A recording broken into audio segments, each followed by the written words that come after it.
Muy buenas a todos, soy Rubén Castro y estoy con mi socio Víctor Vázquez y nos encontramos en nuestro canal RV Strength y aprovechando de nuevo que estamos juntos y vamos a empezar a responder una serie de vídeos y preguntas que nos hacéis mucho para la gran mayoría de powerlifters. Y rara vez normalmente hacemos estos vídeos, digamos, que no son tan específicos y esos detalles tan técnicos como puede ser los que vamos a grabar durante estos días. Y en este caso vamos a explicar la técnica de uno de los básicos, que sería el peso muerto, y en concreto vamos a hablar del caderazo que tanto caracteriza a RV y sobre todo a mi socio Víctor, que tanto le gusta y que yo mismo en su día también practiqué. Ese famoso caderazo.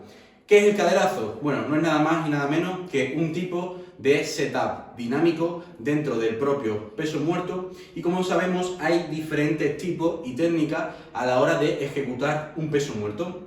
Bien, el peso muerto es el único movimiento de los tres básicos que no va precedido de una fase excéntrica cuando hablamos de una única repetición. Por eso muchas veces muchos levantadores dicen que les puede costar en exceso el despegue de la primera repetición, o que incluso les puede costar menos la segunda repetición que la primera. Y es específicamente por esto.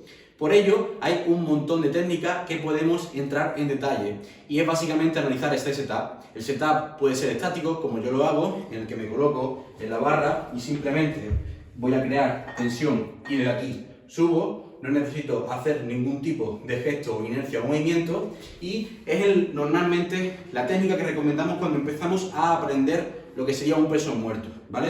Tanto un convencional como un sumo. ¿Por qué? Porque en cuanto a coste y riesgo-beneficio, por así decirlo, en realidad tenemos que empezar a pulir la técnica y conocer nuestro cuerpo y controlarlo en diferentes posiciones, con lo cual tenemos que empezar a controlar nuestra espalda, que es uno de los puntos críticos en el peso muerto. Por ello normalmente vamos a recomendar iniciar con un setup estático, pero luego muchos levantadores que son muy fuertes de cadena posterior van a ver que su rendimiento aumenta de forma exponencial cuando empiezan a utilizar un setup dinámico.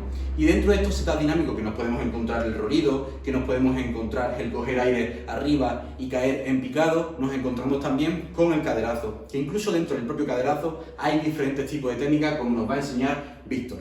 ¿O algunos detalles curiosos? Bueno, pues que Víctor utiliza el caderazo, yo no. Yo utilizo más una salida más estática, y que en realidad, conforme vemos que aumenta el rendimiento, vamos a intentar utilizar un poco del híbrido. Víctor a veces va a necesitar entrenar sin caderazo y yo a veces necesito ser más agresivo, porque pecamos de entrenar o intentar levantar con un extremo u otro. A veces yo he fallado un levantamiento porque he sido demasiado paciente y poco agresivo en el despegue, con lo cual ni siquiera he despegado. Y a veces Víctor falla un levantamiento en el bloqueo porque justamente nos podemos encontrar todo lo contrario, demasiado agresivo, demasiada activación, que hace que perdamos la posición y con lo cual nos cueste mucho desenvolver a la hora de ese propio bloqueo. Así que vamos a meternos de lleno, vamos a meternos con la técnica, vamos a ver un montón de tips en concreto. Bueno, empezamos. Lo primero que voy a hacer es explicaros qué es el caderazo. Como decía Rubén, el caderazo es una de las formas de hacer un despegue dinámico. ¿Por qué se hace este caderazo? Pues como comentábamos, el peso muerto es el único movimiento de los tres que no tiene una fase excéntrica que precede a esa concéntrica, lo que hace que empecemos a generar fuerza, a hacer esa fase concéntrica desde cero. El caderazo, ¿qué es lo que nos permite? Hacer una pequeña fase excéntrica, un pequeño ciclo de estiramiento-acortamiento. Estiramos primero el músculo para luego contraerlo. Eso hace que en el inicio de la fase concéntrica facilitemos el movimiento, tal y como pasa en una sentadilla cuando rebotamos. Cuando rebotamos hay un ciclo estiramiento-acortamiento, un estiramiento que luego se acorta y hace que nos facilite el inicio de la concéntrica. Eso es lo que vamos a intentar hacer con este caderazo. Entonces, ¿qué es lo que vamos a hacer? Pues vamos a estirar la musculatura para luego contraerla y despegar. Eso va a hacer que facilite el rango inicial del movimiento. ¿Cómo sería? Pues desde aquí estiraríamos y acortaríamos. Esto se tiene que hacer en un único movimiento coordinado. No vale hacer un estiramiento, pausar y luego acortar. Entonces, ¿cómo lo haríamos? Estiro y acorto. Como veis, hay mucha gente que lo que hace es que estira, acorta y luego pega el tirón. En ese caso hemos perdido todo ese efecto, porque no hemos estirado y acortado en una forma rápida. Tenemos que hacerlo en un gesto coordinado. Entonces, ¿qué tipos de caderazo tenemos? Y luego nos metemos en la técnica correcta de este caderazo. El caderazo se puede hacer o más con un rango de movimiento mayor o menor, o con una agresividad mayor o menor. Se puede hacer un caderazo corto, que sería así, en el que hemos hecho un rango de movimiento cortito, o un caderazo más largo, en el que estiro y bajo la cadera mucho más. Un rango de movimiento es mayor. Suele ir de la mano con que sea más agresivo o menos. Si hago un caderazo más corto, suele ser menos agresivo. Si hago un caderazo más largo, es para estirar y acortar de una forma más agresiva. Cuanto más agresivo y más largo, más difícil de coordinar, porque tenemos más rango de movimiento, más probabilidad de que el resto de la técnica se nos vaya.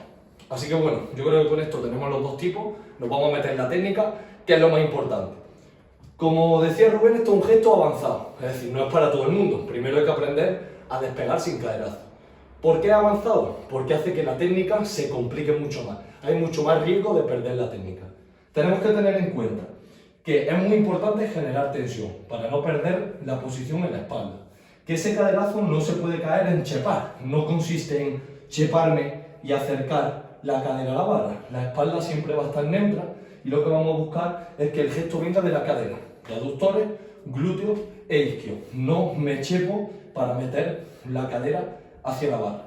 Y sobre todo que la barra siempre va a estar pegada a nuestras tibias. No podemos caer en el error de, por meter un caderazo, pegarle un tibiazo a la barra y que la barra se vaya hacia adelante.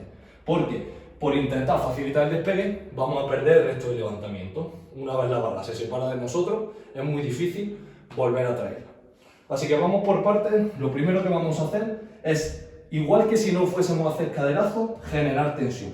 Voy a tensar con los brazos, voy a tensar con los dorsales y voy a colocar mi espalda en una posición neutra. Entonces voy a generar tensión, bajo cadera, roto hacia afuera. Si no hiciese caderazo, ya desde aquí empezaría a generar tensión para despegar. Bajaría aquí y ya despegaría. Pero como voy a hacer el caderazo, primero pretenso y luego hago el caderazo. Entonces genero tensión y ahora desde aquí subo cadera y volviendo a la posición que he realizado anteriormente y sin perder esta tensión, meto la cadera pegando la barra a nosotros y generamos el movimiento.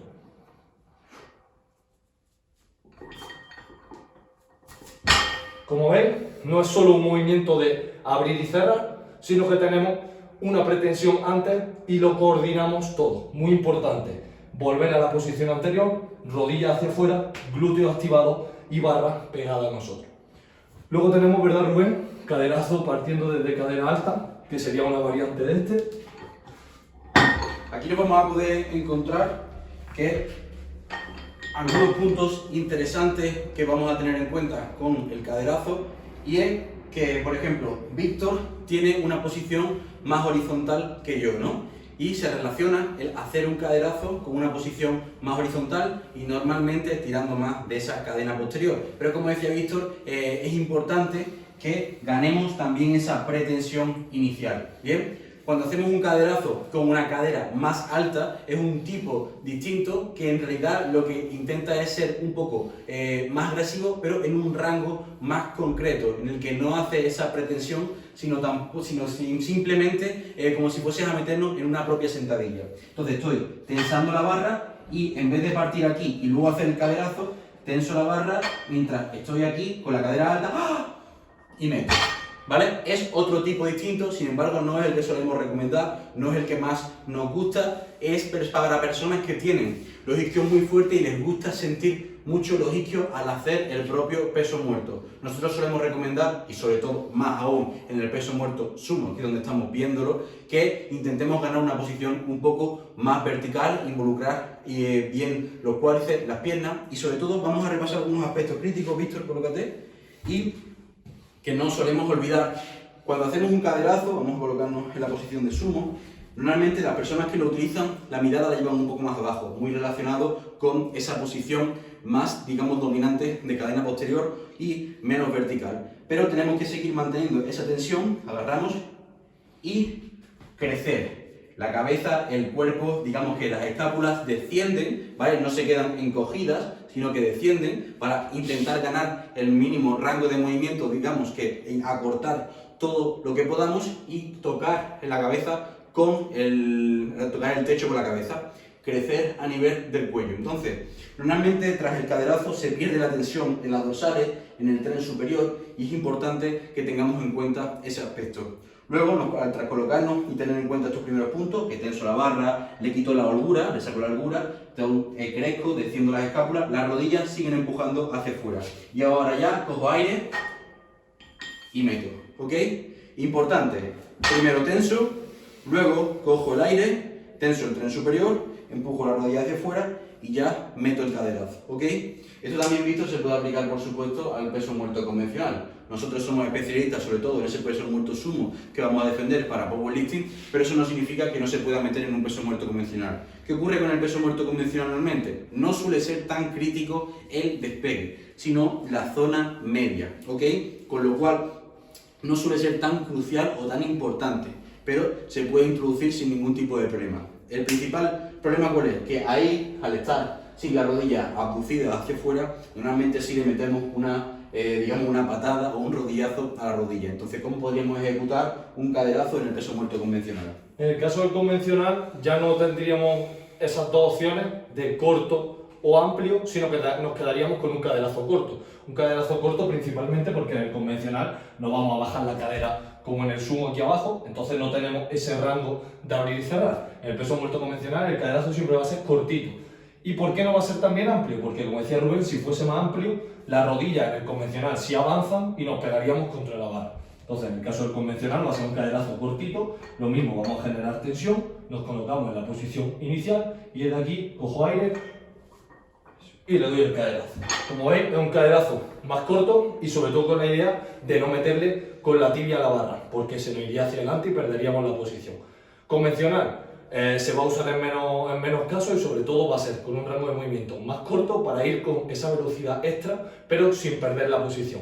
No se le saca tanto partido a un caderazo en convencional como en sumo. Además, normalmente, como en el convencional, el punto de estancamiento suele estar más o en la zona media o en el bloqueo, añadir el caderazo aumenta la facilidad con la que vamos a flexionar nuestra espalda o chepar ligeramente y puede incrementar este error. Pero si somos personas que tenemos bien controlada esa posición, bueno, pues puede ser interesante en pocos casos, como decíamos, para aumentar la velocidad del despegue y atravesar la zona crítica justo debajo de la rodilla con mayor velocidad. Algunos ejemplos a nivel mental que podemos ver a nivel de técnica es un caderazo corto, pues por ejemplo Tony, nuestro atleta, y es que él era un levantador muy pusher, que normalmente no utilizan el caderazo como yo, pero a la hora de aumentar su rendimiento ha visto que consiguiendo un patrón de movimiento más híbrido, que es algo que siempre decimos, desestabilizar nuestra técnica. Si soy muy pusher, pues intentar ser más agresivo, y viceversa, si soy muy puller, intentar ser un poquito más paciente, y ha empezado a introducir ese pequeño caderazo un poquito más agresivo de lo que ya lo hacía, sin embargo menos de cómo lo hace Víctor. Entonces Víctor sería un ejemplo de ese caderazo más largo y más agresivo, y Tony sería un ejemplo de un caderazo más cortito, menos agresivo, y yo de un levantador que no utiliza tanto ese caderazo, aunque cuando me encuentro con cargas muy altas tengo que intentar acelerar y darle más agresividad. Entonces, como decíamos, el caderazo está muy relacionado con ser muy fuerte de cadena posterior, ser muy fuerte de isquios y de la musculatura de los erectores lumbares para terminar de cerrar ese cierre. Muchas veces le dicen a Víctor que su sticking point es en el bloqueo, pero en realidad si le quitásemos el caderazo, su sticking point sería en el despegue. Ni siquiera a veces puede despegar una diferencia de ¿cuánto? Cerca de 40 kilos. Cerca de 40 kilos respecto a meter el caderazo a no meterlo o no introducirlo. Entonces es algo que varía muchísimo. Entonces en realidad su fuerza reside en que tiene que acelerar mucho ese despegue y es capaz de sufrir más en el bloqueo. Sin embargo, yo, por todo lo contrario, soy capaz de sufrir más en ese despegue y menos en el bloqueo. En cuanto me pesa un poco más, desconecto. Entonces, fijaos como al analizar un poquito también al tipo de levantador, sus puntos débiles, sus puntos fuertes, vamos a poder aplicar o recomendar un tipo de técnica u otro. Pero siempre siguiendo una misma pedagogía, una misma, digamos, estilo didáctico a la hora de tengo un levantador principiante, voy a enseñarle a hacer peso muerto convencional, voy a enseñarle a hacer peso muerto sumo y luego empiezo a introducir esas técnicas un poquito más avanzadas y luego analizando esos puntos débiles o puntos fuertes. Entonces, bueno, una clase sencilla, unos aspectos, digamos, a nivel visual para que pudiese ver toda esta teoría que de forma hablada es muy difusa y muy distinta o diferente de ver, y que podamos ir empezando a grabarnos y comparar cada una de estas técnicas, tanto con este ejemplo como luego analizar los vídeos en plena acción, que es de verdad donde importa y donde podemos verlo. Así que nada, muchas gracias, nos vemos en los siguientes vídeos.